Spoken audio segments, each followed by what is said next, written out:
governo comunista da África do Sul, que incita a guerra de classes em seu povo, aprovou nova lei que permite confiscar terras sem compensação, e isso tem ameaçado direitos humanos básicos como a propriedade privada. Este é o Visão Libertária, sua fonte de informações descentralizadas e distribuídas. Ajude a propagar as ideias de liberdade, deixe o seu like e compartilhe com seus amigos. Um artigo seu pode virar vídeo aqui também, sabia? Este artigo foi escrito por historiador libertário, revisado e narrado por Gordinho Caipira.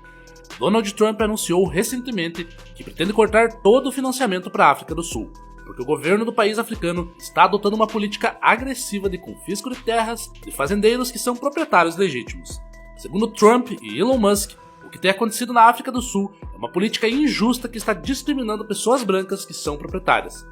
No início deste ano, Cyril Ramaphosa, o presidente sul-africano, sancionou um projeto de lei que dá aval para a apreensão de terras sem nenhum tipo de compensação. Sabemos que a África do Sul foi um país que teve experiências traumáticas no século XX, como o apartheid, quando brancos e negros eram segregados e naquela época muitos negros foram oprimidos, prejudicados por políticas racistas.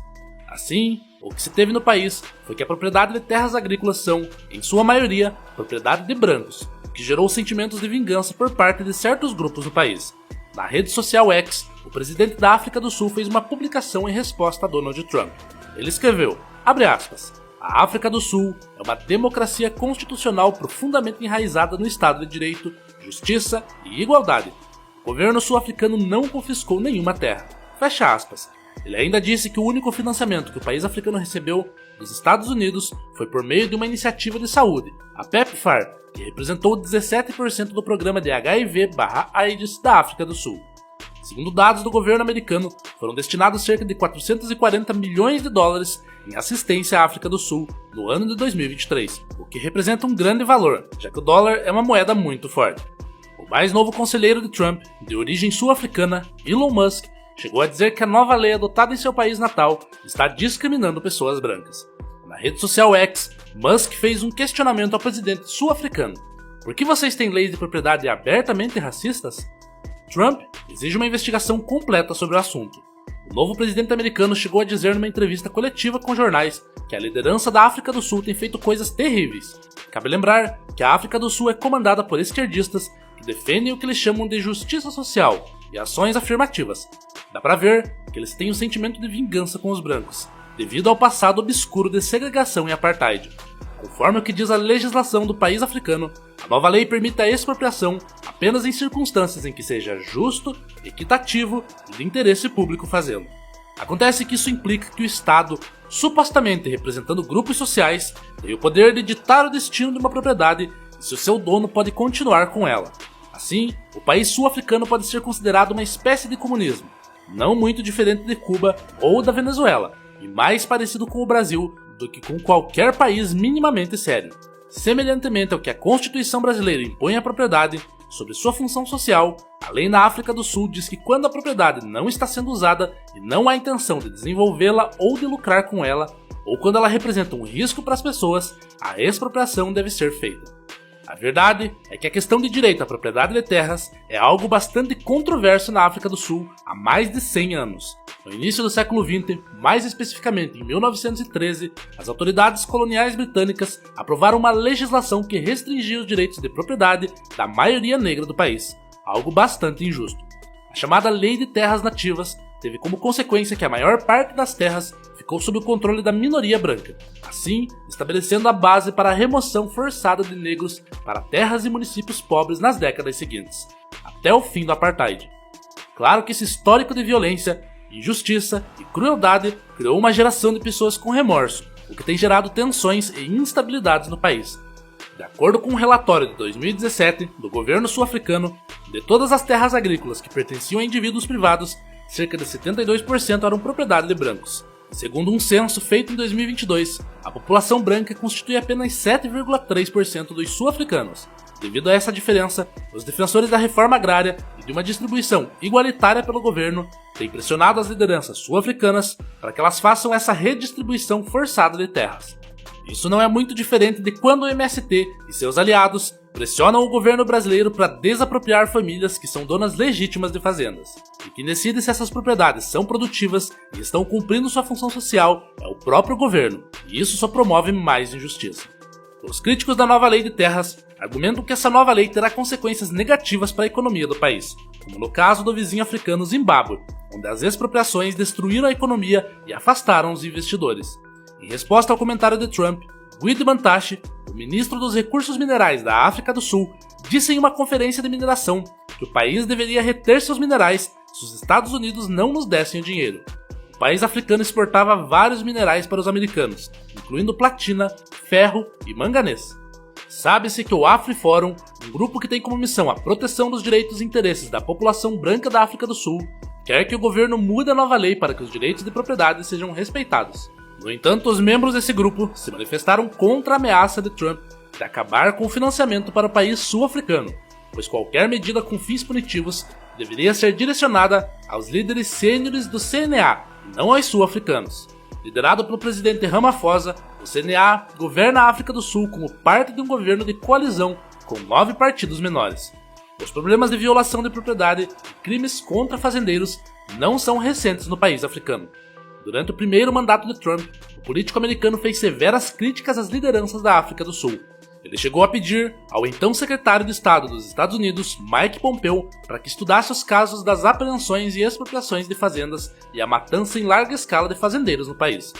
Em 2018, a colunista britânica Kate Hopkins tweetou em sua conta no Twitter, abre aspas, brancos estão sendo massacrados na África do Sul. E, inexplicavelmente, a apaziguadora May, se referindo à então primeira-ministra na época Theresa May, decide se crucificar, fecha aspas. Ela ainda acrescentou em seu tweet, abre aspas, a limpeza violenta e étnica de fazendeiros brancos por gangues negras armadas é enfurecedora e de partir o coração. E o mundo não se importa, ou pelo menos a grande mídia não se importa. E você? Fecha aspas. Alguns dos grupos radicais, como o partido EFF, que significa Economic Freedom Fighters, defende a nacionalização de todas as terras na África do Sul, ou seja, uma política estatizante e comunista que dá fim à propriedade privada. Seus membros cantam o mantra de que a África é para os negros. Eles dizem, precisamos de nossa terra de volta e vamos tomá-la à força. Essas pessoas acreditam na concepção marxista de guerra de classe. Para elas, os super ricos brancos que são proprietários de vastas terras os estão explorando. Desde quando chegou ao poder na África do Sul, Cyril Ramaphosa, que dizia que a expropriação de terra da maioria negra durante o apartheid era como o pecado original, prometeu acelerar a reforma agrária no país. O objetivo do seu partido, o CNA, era devolver ao menos 30% dessas terras para o que eles consideram como antigos proprietários. Estimativas sugerem que 10% das terras agrícolas comerciais tenham sido redistribuídas. A ministra da Reforma Agrária do país africano, Maite Koana Mashabane, disse em uma entrevista o seguinte, expropriação legal, não apropriação de terras. Segundo ela, as terras deveriam ser tomadas usando processos legais. Em suas palavras, não deveria mais ser sobre comprador disposto, vendedor disposto. Deveria ser sobre a disposição de compartilhar a terra. E isso deveria acontecer agora. Temos que entender que, por um lado, o desejo de confisco do partido no poder, o CNA, é motivado por uma intenção cínica de recompensar sua base política com coisas grátis e fáceis. Basta lembrar que na democracia, os governos só se preocupam com a próxima eleição e em fortalecer seus currais eleitorais, e que os grandes proprietários de fazenda na África do Sul são uma pequena porcentagem da população votante. Como crítico do modelo democrático e seu coletivismo socialista, o pensador alemão Hans Hermann Hoppe sempre frisou em suas obras que a base política social-democrata visa expropriar determinados grupos e dar essas propriedades ou recursos para um grupo ainda maior. Na antiga União Soviética e em outros países dominados por governos marxistas, os líderes no poder adotaram políticas de confisco de terras e fazendas, sempre usando a propaganda de que os proprietários eram burgueses exploradores, inimigos da revolução e, portanto, inimigos do povo. Era uma forma de rotular e criminalizar essas pessoas que tinham alguma prosperidade e logo se tornavam bodes expiatórios. Na Venezuela de Nicolás Maduro, os negócios eram confiscados por supostos traidores de classes. É claro que esse tipo de política socialista, que promove a injustiça e concentra poder no Estado, tem danos desastrosos na economia do país. Essas políticas expropriatórias têm como consequência os problemas de incerteza de regime, como dizia o economista Robert Higgs, em que a incerteza sobre o status legal e político da propriedade leva a grandes declínios em investimentos e produção. Ou seja, se os proprietários e investidores não tiverem mais a certeza se sua propriedade será confiscada, eles não investirão na propriedade ou a manterão. Essa incerteza traz um cenário onde os investimentos são retidos e o capital é destruído, devido à falta de investimento e manutenção. quando o governo sul-africano anunciou pela primeira vez que haveria confiscos de propriedades maiores que 25 mil acres, um grande número de fazendeiros brancos do país colocou suas terras à venda. O problema é que num cenário de confisco é quase impossível encontrar bons compradores, sobretudo estejam dispostos a pagar os preços almejados. Qual tipo de investidor iria ser louco e comprar fazendas, sendo que logo serão ameaçados e até desapropriados pelo governo? Robert Higgs chega à conclusão em seu trabalho sobre a certeza do regime que esse tipo de cenário de desapropriação impele os investidores e proprietários a postergar a realização de investimentos, até que a incerteza diminua. Assim, nesse meio tempo, consequências drásticas como a queda salarial e falta de reparos necessários em máquinas e ferramentas ocorrem. Higgs explica o resultado dramático das políticas socialistas que violam a propriedade privada, quando espantam os investimentos privados. Abre aspas. O investimento privado é o mais importante impulsionador do progresso econômico.